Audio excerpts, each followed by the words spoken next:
Pemirsa, sementara itu pemerintah Kota Lubuk Linggau tetap menyiapkan rumah sakit khusus COVID-19 agar masyarakat tidak lengah meski sekarang PPKM di Kota Lubuk Linggau sudah level 1 atau zona hijau. Wali Kota Lubuk Linggau Haji SN Pranaputra Sohe menghimbau, meski sekarang Lubuk Linggau telah kembali ke zona hijau, namun masyarakat tetap harus waspada terhadap ancaman penyebaran COVID-19.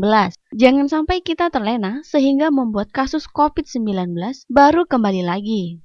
Selain itu, untuk masyarakat harus tetap menggunakan masker dan tidak boleh berkerumun. Boleh ada kegiatan ramai, tapi jangan sampai membuat kerumunan yang tidak jelas. Sementara itu, untuk saat ini, pemerintah Kota Lubuk Linggau sudah mempersiapkan rumah sakit khusus COVID-19 yang berada di Kelurahan Petanang Ulu, Kecamatan Lubuk Linggau Utara 1. Dan ini semua dilakukan supaya masyarakat tidak lengah. Mempersiapkan, insya Allah dalam minggu ini sudah selesai. Ini rumah sakit khusus COVID.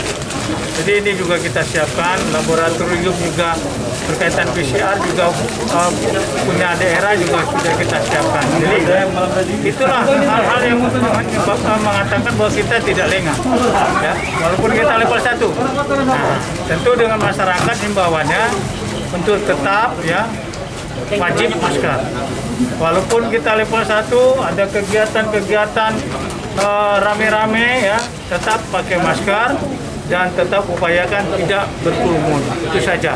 Ya, rame boleh tapi tidak berkerumun. Artinya kehirup-pikuan yang tidak jelas itu, nah itu tidak boleh. Ya.